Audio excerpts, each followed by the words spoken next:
Alright, hello, it is your boy Gomi, and we have a lot of news to talk about today. They decided to release this all on the fight night of Strickland versus good old Imamov. That fight had just ended, and I had to talk about this because we have some juicy pieces of news. First and foremost, it is finally been 100% confirmed. Leon Edwards is fighting Kamaru Usman at UFC 286 March 18th in UFC London. I believe the O2 Arena. Really wish we could have gotten Wembley, but oh well, I'ma take it. It's London. The London cards are usually bangers, minus the last one. But whatever the case is, this should be a good fight. This is a much anticipated fight, and the welterweight division is now moving. I'm very excited for this one as well too. But we kind of saw it coming. We were just waiting for official confirmation because there was talks of Usman not doing it and putting in Masvidal in there. I swear to God. If anyone, it should have been Bilal. If not, Usman. Whatever the case is, that fight is booked, done, and deal. And we have the co-main event. Not what I thought it would be, but a banger. And to be honest with you, it's probably a fight of the year contender. This is going to be Justin Gaethje versus Rafael Fiziev. Rafael Fiziev is just winning fans, man. Because right after he had a banger of a fight against Bobby Green, a fan was like, hey, you should fight Rafael dos Anjos to see who's the best Rafael. And he's like, hell yeah, let's do it. He begged for that fight, got that fight, had a great fight, won that fight. Then he understands, okay, fans like to watch me bang. They like to watch me stand and bang. So he called out Gaethje relentlessly, and finally he got it. He's going to fight Justin Gaethje in London, so that's going to be good. I thought they were going to stack it with London fighters, but unfortunate situations have pulled out most of the London fighters. I still feel Paddy and Molly are somehow going to sneak up on there, but whatever the case is. Oh well, this is a banger of a fight. Now, how do I feel about this fight? Justin Gaethje is coming off a loss. He's coming off a war against Michael Chandler, and then honestly a war despite it only being one round against Charles Oliveira. The thing is, Justin Gaethje got hurt really bad from the first punch due to Charles Oliveira's excellent Muay Thai striking. And that's the thing. Charles Oliveira is excellent Muay Thai, one of the best offensive strikers in the UFC. Even though I harp on his defense, his offensive striking is amazing. Rafael Fiziev, I think, is the second best striker in the UFC lightweight division currently, only behind Dustin the Diamond Poirier. I think he could hurt Justin Gaethje. I think Gaethje has more power than anybody Fiziev's fought, and Fiziev has been known to gas out. He did very good in his fight against RDA, who's a fighter who really pushes the pressure. But who knows? That's a hard one to say, but I just think it's going to be violent. But make no mistake, even though Rafael Fiziev is a violent fighter and loves violence, he is a cerebral, intelligent fighter that can pick apart a reckless and wild Justin Gaethje, but a reckless and wild Justin Gaethje who has a ton of power can shut out the lights of Rafael Fiziev. Very excellent news. I've been waiting for this. I've been waiting for a good fight like this to get announced, and I'm happy we finally got it. The next big piece of news. It's actually a little bit of a two-parter. UFC 285 finally has a main event. And I'm happy, but also not happy about it.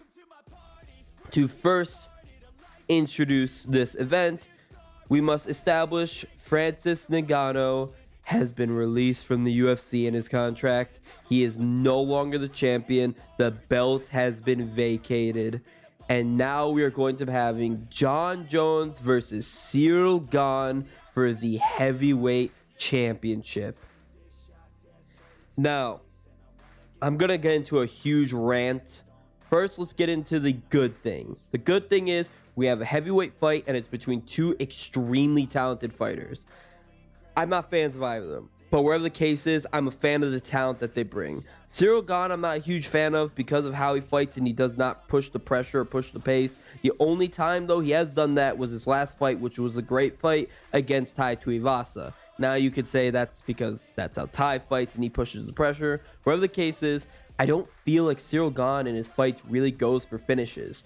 but he definitely did against Ty and made it a good fight because he has amazing talent, but like he just feels like a boring version of Tom Aspinall to me. That's what he really feels like, because Tom Aspinall is very exciting, very talented, moves like the whole shtick with he fights like a heavyweight but moves like a welterweight kind of thing could be attributed to both of them.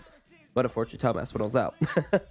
Whatever the case is, he's a very talented fighter, Cyril Gane, and I'm very much looking forward to this. But this is Jon Jones' most favorable matchup of the top 5 because we've seen Cyril Gane does not have wrestling chops. He was absolutely dominated on the ground by Fracnis Ngannou. Now, that's Fracnis Ngannou, who's only really been training wrestling since probably a little bit before the Stipe rematch. And while his wrestling is pretty good, it's not anywhere the level of pedigree that Jon Jones has. Jon Jones would out-wrestle and sprawl with Daniel Cormier, one of the best wrestlers in all of UFC. Yeah, imagine what the heck he's going to do to Cyril Gane. But yes, you also need to establish Jon Jones has been out of competition for 3 years, and he's going up to heavyweight. He's putting on extra pounds, and he's been inactive. So there's some things that will go into that. And now, why don't I care much for Jon Jones? Well, Jon Jones, you know, the altercations with his wife, the altercations with a pregnant woman, the ped use, whatever. I don't like him. I don't want to support him as a fighter, but also I acknowledge I input one person. I could boycott this event because of him, say I won't watch it, not do anything, and honestly, nothing will happen or come from it. So all I'm just going to simply do is just say, I don't like him, I don't support him, I hope he loses. But whatever that actually happens, who knows? All I do know is that this should be a good fight. Now for the rant. Because this fight had to come at the cost of Fracnis Ngannou. Fracnis Ngannou is vacating the belt due to contract negotiations. He couldn't get what he wanted. He couldn't get the price he wanted, whatever the case is. Now, first, I'm happy for Francis. I'm happy he's leaving. I'm happy he's going off to do bigger and better things and get that bread. He deserves it. But he should have been paid that good amount from the very start. But then also, I'm not going to fully say the blame is entirely on the UFC because revealed. Now, granted, I don't always trust everything Dana says, but Francis himself even said that they offered him a lot of money in his negotiations. He said it was more than Brock Lesnar. Brock Lesnar is one of the most highest paid fighters in all of the UFC. But that was 2.5 million. 2.5 million. And Francis Ngannou was offered more than that? And he turned that down? At that point, then the blame is now on Francis Ngannou. At that point, I'm just like, what the heck are you doing? Like, now he's just focused too much on the money. I believe it was because he said he wanted to box. He wanted to go do boxing. He wanted to go do boxing. He wanted to go fight in PFL or do whatever, fight Tyson Fury, whatever. Stupid. Idiotic. At that point, it's idiotic, and at that point, the blame is on Francis Ngannou. Francis Ngannou and any champion should be paid over $1 million. Absolutely. You're a champion in the biggest MMA promotion in the world. Francis Ngannou being offered $2.5 million? Why would you not take that? Yeah, sure. He's going to go off now. He's going to maybe box Tyson Fury and honestly lose going up against an elite boxer like Tyson Fury and get paid $10 million.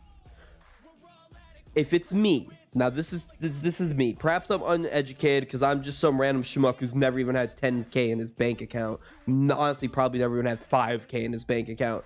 And I'm out here making videos and I'm saying, if I was Francis Ngannou and I was offered $3 million to fight a Jon Jones who hasn't fought in 3 years and is moving up a weight class, but is still one of the greatest fighters in all of history, often regarded by many as the GOAT, or an extra $8 million to fight Tyson Fury and honestly 95% chance lose because he is an elite boxer who eats just power punchers for days, as good old Deontay Wilder. I'm going to take that money, lose the $7 million, and preserve my legacy, because that's the thing. He's fighting for legacy. Like, I thought I felt more comfortable with the UFC being a promotion about the greatest mixed martial artists in the world, not a promotion about just wanting money and caring about price and fame, stuff like that. That stuff upsets me, to be honest with you. Like, I'm all for the fighters getting paid, but once you're getting paid over $1 million, cool. Now just fight. Like, that's why I always praise and love Israel Adesanya, because he's paid over $1 million, probably around $3 million, and he fights nonstop. Francis, I wanted you to get that bag, but man, you dropped the ball. Because now they're saying he's going to go box Jake Paul or something stupid. But, like, just once you're getting paid $2 million, your legacy's set. Literally, you fight John Jones, you fight Sergey Pavlovich. Boom. No, you fight John Jones, you rematch Curtis Blades, then you fight Sergey Pavlovich. That's 3 fights. $3 million. That's $9 million right there. Right there, with pay-per-view points, with legacy.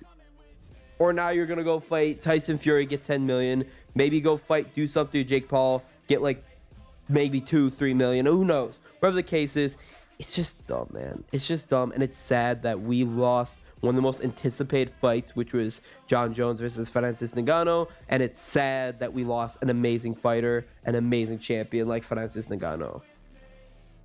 Whatever the case is, oh well.